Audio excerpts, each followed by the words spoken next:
Whatever it is that you want to do, put the time in, put the effort in, and be prepared because the opportunity will come to you if you stay true with it. What we learning? What we learning? Ayy, what we learning? What we learning? Ayy, what we learning? What we learning? Ayy, what we learning? What we learning?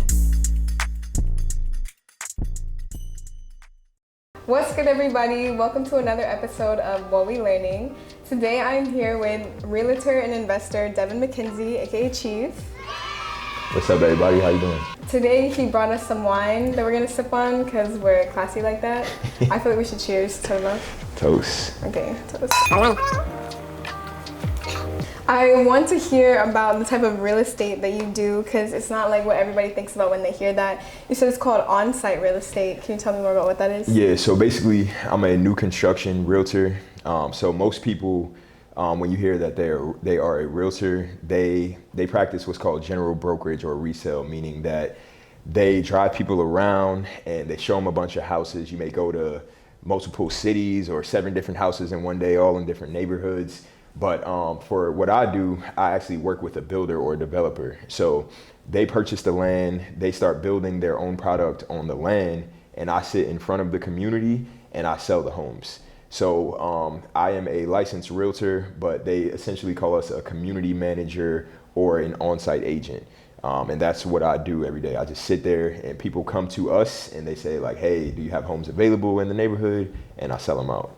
Got you. Is this something that you already knew about, or you just like stumbled upon it? No. So I got a story if you had time for a story. So basically, when I was in college, I was working at an apartment complex, like leasing apartments. Right. And I didn't really know what I wanted to be. I was majoring in marketing, but I kind of thought that I wanted to go into maybe real estate, maybe sports marketing, but I really didn't know what I wanted to do.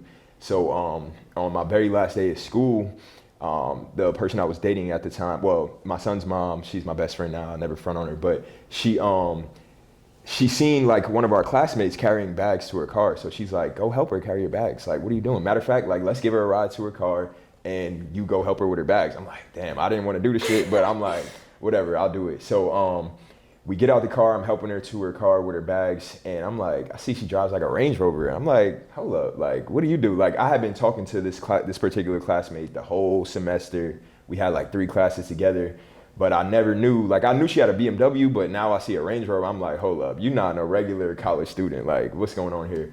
So she's like, yeah, I work with a developer. Like, this is what I do. Like, do you have any experience? I'm like, I don't even know what a developer is. Like, I really didn't know what she was talking about, but I'm like, whatever she's doing, I need parts of that. Yeah. So as she's talking more, I tell her that I have experience with leasing apartments. She's like, I'll tell you what, once you graduate, go get your license and then come talk to me. So mind you, like I said, this is the very last day of college. This is my last moment on Georgia State campus aside from graduation. So I go back in the car, I'm hyped now. The rest is history. The next month, I start real estate school. I got my license in like 2 months, and then I started as an assistant at this company. I work with a company called Rockland Homes. That's the name of the developer. And ever since then, like I said, the rest was history. It's changed my life since then, and I've been in it about 7 years now. Oh, wow. That's crazy. I feel like it is kind of similar to like being in a leasing office because people just pull up and they want Exactly. to buy. But instead of renting, they're buying this time. Exactly. With you selling it though, I feel like you're able to sell a lot more homes than like individual houses. Would you say that? For sure. So this particular builder that I work with, they specialize in townhomes. Every now and then they may build some single family homes, but for the most part, their niche is selling townhomes. So it enables me to do a higher volume of sales with me working on site. Some weeks I may have a week where I sell 5 homes, 10 homes. Last year I had like a week where I sold like 18 homes in 1 week. So it makes it a lot easier when you're sitting there. But on the flip side, we get a lesser commission because we are doing less work. Mm-hmm. Like if you met a realtor and you're like, hey, I want to buy a home in Macon, they're doing a lot more work. They have to write up the contract. They have to negotiate. It's a lot more into it. Whereas with us on site, we don't do any of our own marketing. We just sit there. So we get a lesser commission, but we do a higher volume than most agents. So like last year, I think I sold like over 140 townhomes last year. Wow. I did like over like 35 million in sales, which I wish I would have got close to that amount in commission, but it definitely set me up. I'm able to do things for my family that I wasn't before. I'm able to provide for myself and others at times. So it's definitely changed my life in a lot of ways. Do you remember what your first like big check felt like? My first big check. So actually, another story. I got stories for days. So hopefully you got time. But basically, my first big check. So coming into new construction. So let me rewind for the people listening. Typically, as a new construction realtor, they want you to have experience because they don't give you a lot of training and all that. So with me meeting the sales manager of the company at the time, she put me in a position that I probably wasn't qualified for at that time, but she really blessed me. But I was an assistant starting out, so my checks were very minimal starting off. But when I was getting into real estate school, my aunt was in the process of buying a home. So she, her realtor was doing all right, but I could tell she wasn't really feeling her realtor like that. So I came to her, I'm like, look, I'm getting my license. If you take a chance on me, we could do something special together. So she's like, yeah, I'll let you buy her house. I'll let you be my agent. And she just so happened to be looking in like a very high price range. So my first big check actually wasn't from the new construction. It was from representing her. Because even though I am a new construction agent, I still can do deals for people outside of the new construction community. I just don't have as much time anymore to do that. But my first check, it felt great. Like, I think my first check was definitely 5 figures, and it was like, man, I felt like I was rich. Yeah, now, I would have felt that way too. Yeah, if you fast forward like a month or two, I think I blew all the money on who knows what, but it definitely felt good at the time, for sure. Well, I'm glad. What you do in sales, like, isn't like the end of your like stream of income. You also do trading. And me, like, I tried to learn how to do trading multiple times, but I would just get to the point where I'm like studying candlesticks and support and resistance lines. But I never really knew, or I never really learned like how to know what moves to make. Mm-hmm. So for you, like, how did you get started in it? But also, like, how did you become successful? Right. So, growing up, we would hear about the stock market and all that, but to be honest, I just didn't think it was for people that look like us. I'm like, we were never taught this in school. Yeah. My family, I didn't really know too much about it. I think one of my cousins knew one friend that was on the market. He tried to introduce me to him, but I'm like. And I felt like those people were scammers because they would like DM you and be like, are you interested in Forex? Like. Exactly. That's what we were raised and that's what we were seeing. Yeah. So like I was a bit hesitant, but once the pandemic hit, I had a lot of time at the house. So I'm just like, I'm starting to make more money with my new construction job. I'm like, I need to put this money somewhere. I'm at the house once the pandemic hit and I'm like, I have to find a way to invest this money properly. So I was watching actually Earn Your Leisure. Have you heard of them before? Yeah. Yeah, so Earn Your Leisure, they talk about a lot of stuff like from truck driving, real estate, stock market, like anything business-wise, they try to put you on game with. And a lot of times they'll bring on experts who may be more familiar with it than them. So I knew about like, okay, you can buy a stock. Like I got on Robinhood when Robinhood first came out, and I knew. Options on there? Well, I graduated to options now, but when I first started, like even before the pandemic hit, I had a Robinhood account. I think I bought like $10 worth of stocks, and I kept checking it every day. Like, how come I haven't got rich yet? Like, yeah, what's going on? I did that with one stock that was so popular. I don't remember what it was. But most of us like knew like, okay, you could buy and sell shares. But once they brought this one guy on one time and he started talking about selling options. And for those unfamiliar with selling options, it's almost like you can make a calculated guess on what the stock will do, whether it'll go up, whether it'll go down. You have to determine like when you think it'll happen by, what price it'll go by. But you can get paid a lot more doing options. Consequently, it's also, you can lose a lot more and you can lose it very fast. Like I've lost all types of money doing it. But when they brought him on to Earn Your Leisure, it really just sparked the thought in my head, like, wow, this is something that I can be at home, really like making a living for myself. So the pandemic and Earn Your Leisure really started it. But from there, I started following that particular person they brought on. I took him to another mentorship. And I've just kind of been in the process of teaching myself, but learning from people like on YouTube and people that I don't know. Like I've never had like an in-person mentor or anything like that. But for these last, like 3-4 years now, I've learned a lot. Of course, I've made money. I've had great days, but I've also lost a lot as well. I'm not going to get on here fronting for your viewers, but overall, like I love real estate and I have a passion for that, but I also really have a passion for trading because I've never been in a field where you could just sit at home and click buttons and make large amounts of money. Like you can make 3 figures, 4 figures, 5 figures, like just clicking buttons. Now, like I said, you can lose that, but it blows my mind what you can do from it. So that's really what I love about it.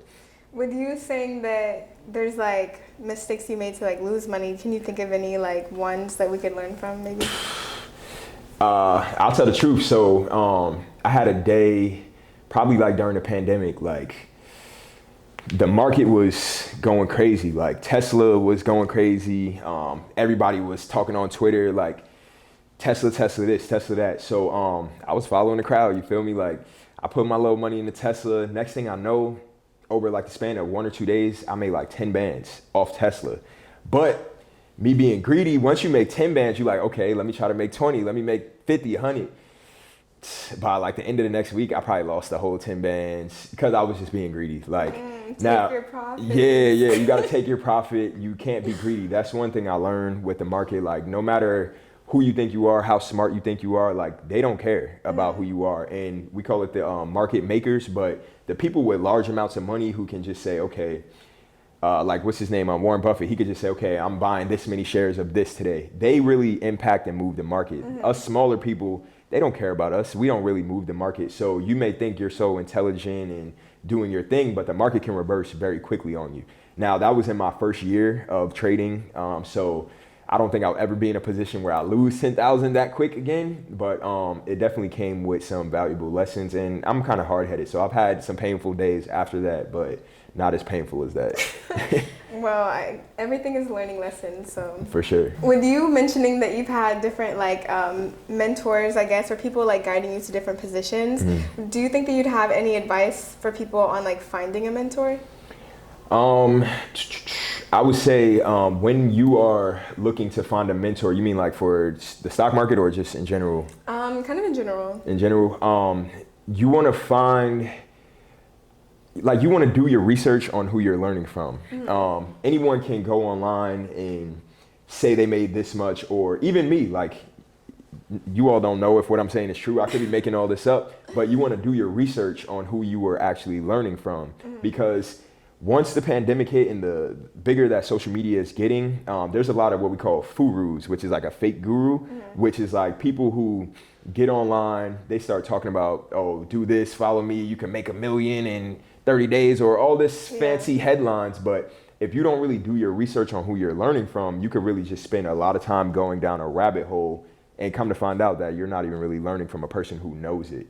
So I would say, do your research on who you're learning from, and then also trust your gut. Like try not to compare their journey to yours too much. Like no one person is put on this earth to live the same identical journey.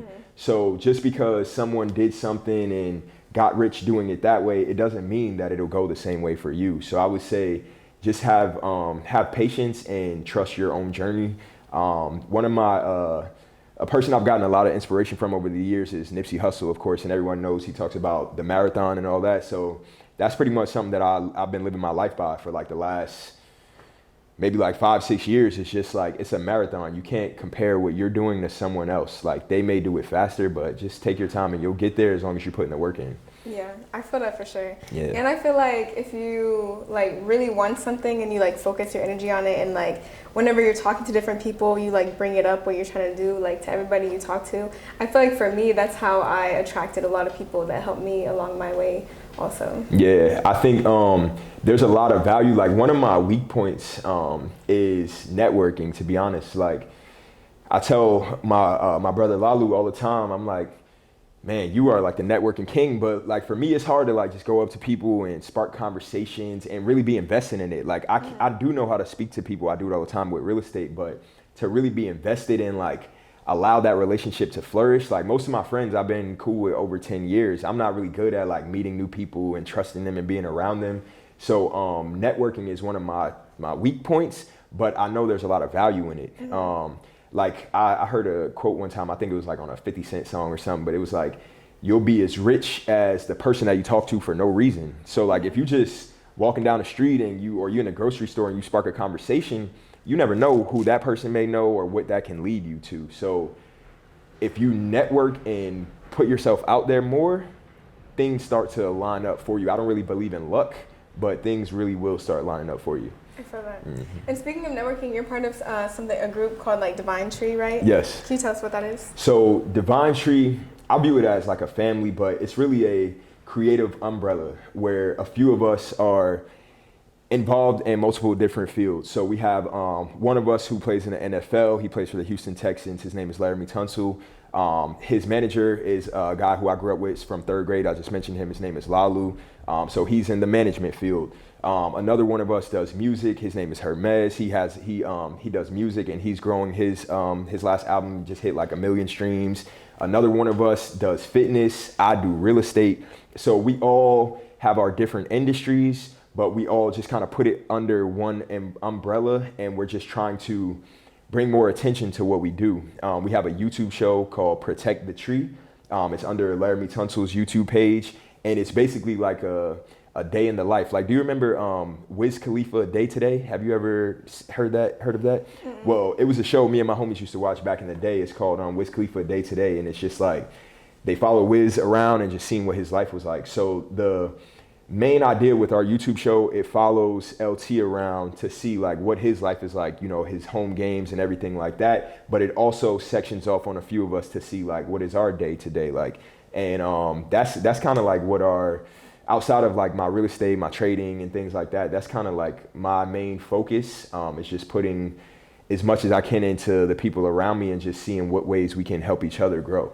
Yeah, I feel that. I feel like that was kind of my purpose with What We Learning too, that people can see different careers and stuff like that, or see like what people do. Because I spoke about this whenever I was getting interviewed earlier. I feel like me growing up, I didn't really know a lot about like different careers and stuff like that. I feel like my options were like doctor, lawyer, social worker, do a trade, or like be a dentist. Like that's all I knew. And so I feel like it's cool to like let people see like and experience like other people's lives, so if they like aren't really accessible to that type of knowledge. Right, and you never know like what you get motivated from or what you get motivated by. Like I'm honestly so proud of my homie Lalu that I grew up with from third grade. Like his parents, he was born in Nigeria. He moved here. I met him in third grade, and like we just became cool. And then to see where he's gone from being in third grade, barely, he hates when I say this, but barely could speak English properly, to like now just flourishing and managing one of the like highest profile athletes in the NFL. And the way he's able to just be so confident in different rooms. Like the other day he was sitting courtside at a basketball game in New York. Like I get motivated from the people around me. One of my business partners, I don't think I've talked to you about this yet, but one of my business partners, she lives in LA, and when I go out to LA and just see how she's living, it motivates me a lot. But when I told you that I'm an investor, I do invest on the stock market, but I'm also investing in a property in Mexico right now. So she and I are getting a home built in Tulum. It's like a new construction home, and we're planning on using that for like Airbnb and things like that. But I would have never known anything about this if it wasn't for just having a friendship with her. Like she just brought me into it. She called me up one day like, "You interested in investing in Mexico?" I'm like, hell yeah. Like that just sounds cool. Like even if, cool, especially Tulum. Right. Like I didn't know anything about it. It's very expensive. Like I'm whenever like, I go, I'm gonna rent you. Holla at us. We got you. But it's still in the process of being built. So I'm sure there's going to be a lot of obstacles that we hit, but like just, feeding off and being inspired by the people around me has brought me into so many rooms that I probably would have never been in. Like just off knowing that same person, I ended up in Dubai last year on like a birthday trip. So it's just like you'd be surprised where your life can go just from like bonding with the people around you. Yeah. The last question that I ask everybody on What We Learning is, what is an important life lesson that you either learned like early on or recently that's like stayed with you? Don't play with dogs, right? You didn't even tell them a dog bit his thumb off. Yeah. I recently got into an incident with a dog. Definitely, that was definitely painful. But one of my biggest life lessons, I would say. So remember a few minutes ago I said I don't believe in luck, and it's because I don't believe in luck, but I believe in preparation and opportunity. I actually have it tatted on me, but to me, you have to be prepared for any opportunity that may come your way, because the way life works, you may not get an opportunity a second time. So if you believe in a certain field or you have a passion for something, but you like bullshit and you're not really putting your all into it, the opportunity may come right in your face, but you might not be ready for it. Like, for example, when I was telling the story about Georgia State and I met the woman that did real estate, thankfully I was prepared and I had what it took to go to real estate school and get it done. But you have to be prepared for opportunities. So I would say that's definitely one lesson I've learned through life. Like, you have to be prepared, and whatever it is that you want to do, put the time in, put the effort in, and be prepared, because the opportunity will come to you if you stay true with it.